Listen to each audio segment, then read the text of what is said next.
எல்லாருக்கும் வணக்கம். கரூர்ல நடிகர் விஜய் நடத்திய பரப்புரையில பார்த்தீங்கன்னா, கூட்ட நெரிசல்ல கிட்டத்தட்ட இதுவரைக்கும் 36 பேர் செத்து போயிருக்காங்க.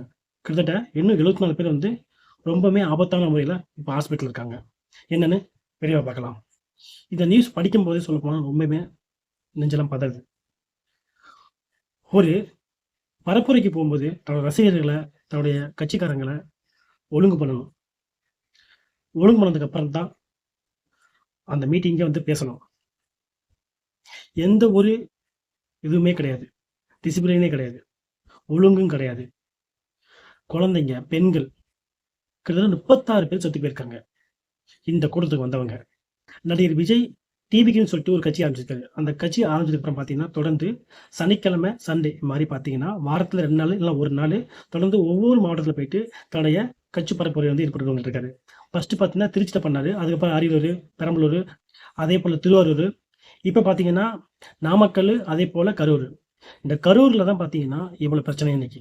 கரூர்ல கண்ணுக்கு எட்டுன தூரம் வரைக்கும் எல்லாமே அவங்க கட்சிக்காரங்க, அதேபோல ரசிகர்கள், விஜய பார்க்க வந்தவங்க. இப்ப என்னாச்சுன்னா, இந்த கூட்டம் கட்டுக்கடங்காம, கூட்டம் வந்து நெரிசலாகி, குழந்தைங்க உள்பட கிட்டத்தட்ட 36 பேர் வந்து இதுவரைக்கும் செத்து போயிருக்காங்க. இறந்து போய் தான் அவங்கள பார்த்தீங்கன்னா, ஹாஸ்பிட்டலுக்கு கொண்டு வந்திருக்காங்க. அதேபோல அந்த மீட்டிங் கலந்துக்கிட்ட மக்கள் என்ன சொல்றாங்கன்னா, அங்க அடிப்படை வசதி இல்ல, தண்ணி கூட இல்ல, அப்படி சொல்லியிருக்காங்க. அதேபோல போதிய போலீஸ்காரங்க வந்து பாதுகாப்பு குடுக்கலன்னு சொல்லியிருக்காங்க. அதேபோல நாங்க வந்து அந்த பிரச்சாரத்துக்கு வந்து ஒரு இடத்த கேட்டிருந்தோம். ஆனா, அவங்க அந்த இடத்த குடுக்காம, எங்களுக்கு வேற இடத்த வந்து ஒதுக்கி வச்சாங்க. இப்ப இதனால தான் பார்த்தீங்கன்னா, இவ்வளவு உயிர் போயிருக்கு அப்படின்னு சொல்லியிருக்காங்க.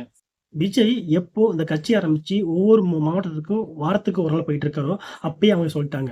எந்த ஒரு பெண்களும், குழந்தைகளும் கூட்டத்துக்கு வராதீங்க அப்படின்னு சொல்ட்டாங்க. அப்படின்னு சொல்லியும் கேட்காம, பெண்களும், குழந்தைகளும் அதிகமா கலந்துக்கிட்டாங்க. ஏன்னா, நடிகர பார்க்க கூட்டம் கூடும்.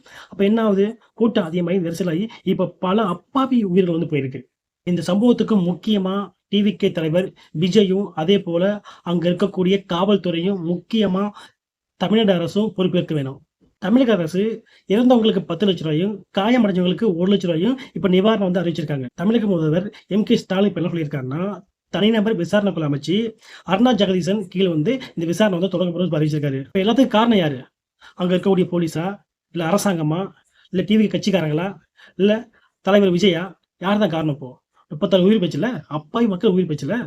மீண்டும் இது போல சம்பவம் நடக்காம இருக்கணும். அப்பாவி மக்கள் உயிர் போகாம இருக்கணும்.